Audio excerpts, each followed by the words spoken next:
Assalamualaikum warahmatullahi wabarakatuh. Saya Ganisa Lakisti dari kelas 10 IPA 1 akan menjelaskan tentang Kerajaan Tarumanegara. Kerajaan Tarumanegara atau Kerajaan Taruma adalah kerajaan bercorak Hindu di Nusantara, berdiri sekitar abad 4 hingga ke-7 Masehi.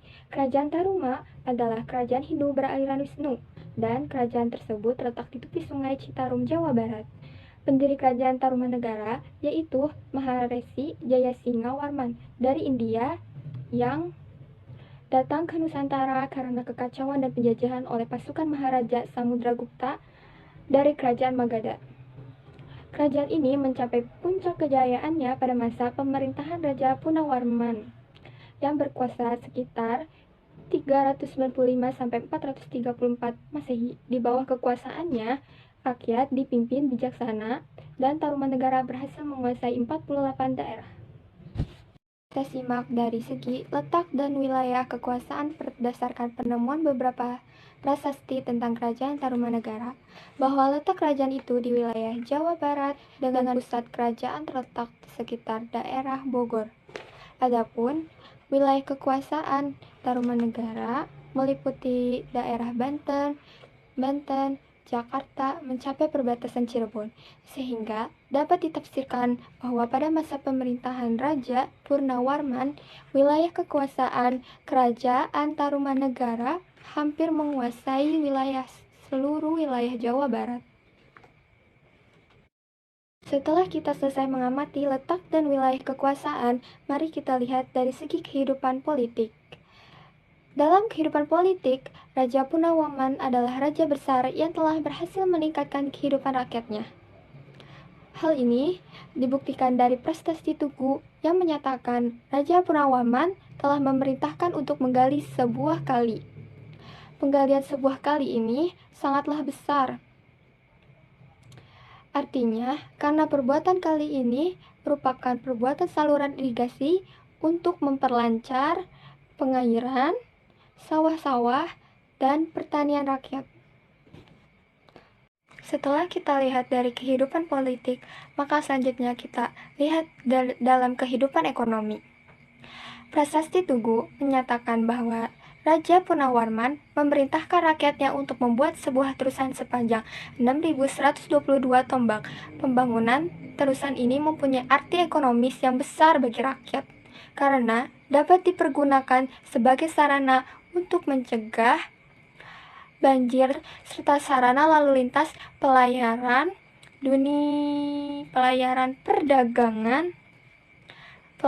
perdagangan antara daerah di Kerajaan Tarumanegara dengan dunia luar, juga perdagangan dengan daerah-daerah di sekitarnya. Akibatnya, kehidupan perekonomian masyarakat Kerajaan Tarumanegara sudah berjalan teratur.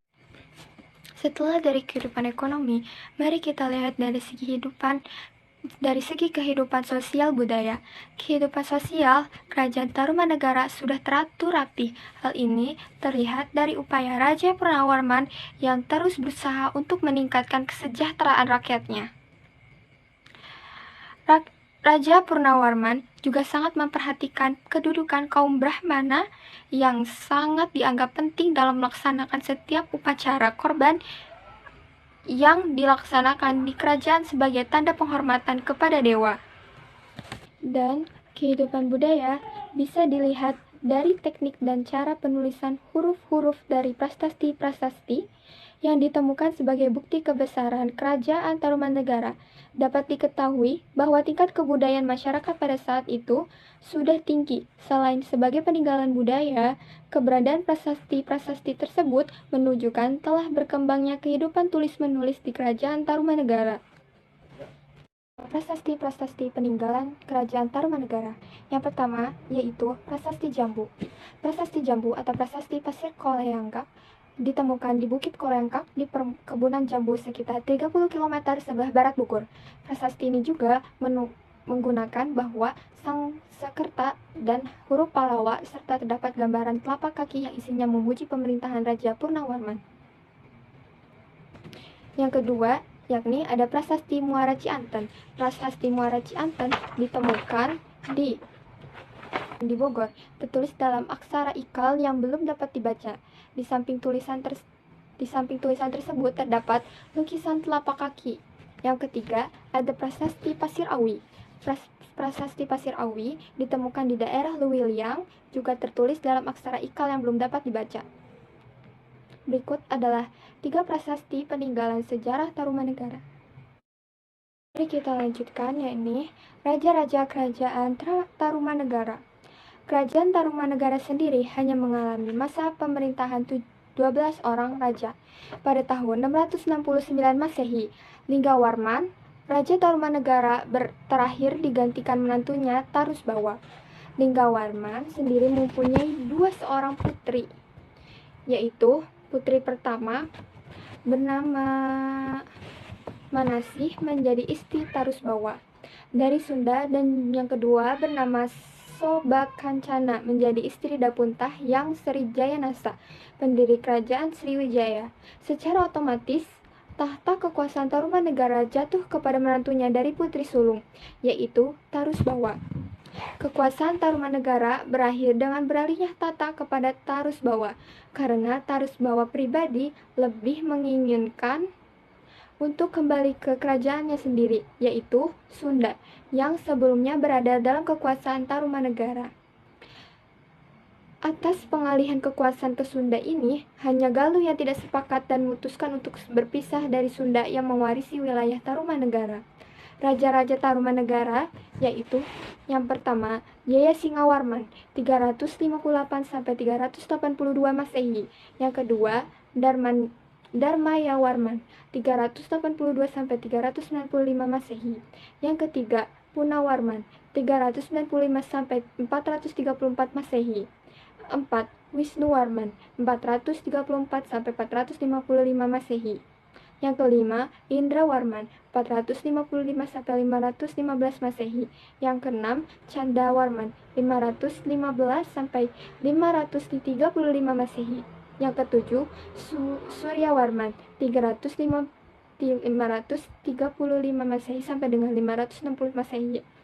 8. Kertawarman 581 sampai dengan 628 Masehi. Yang ke-9, Sudawarman 628 sampai dengan 639 Masehi. Yang ke-10, Hariwangsawarman 639 sampai 640 Masehi. Yang ke-11, Nagajayawarman 640 sampai dengan 666 Masehi. Yang terakhir yaitu Linggawarman 666 sampai 669 Masehi. Berikut adalah nama-nama raja yang ada di kerajaan Tarumanegara.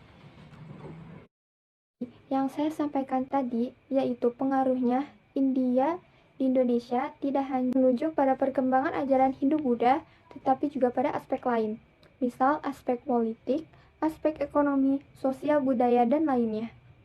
Dalam proses akulturasi, Indonesia sangat berperan aktif. Hal ini terlihat dari peninggalan-peninggalan yang tidak sepenuhnya merupakan hasil jiplakan dari kebudayaan India. Meskipun corak dari sifat kebudayaan dipengaruhi India, namun dalam perkembangan Indonesia mampu menghasilkan kebudayaan pribadi sendiri. Mungkin hanya itu yang dapat saya sampaikan, kurang lebihnya mohon maaf.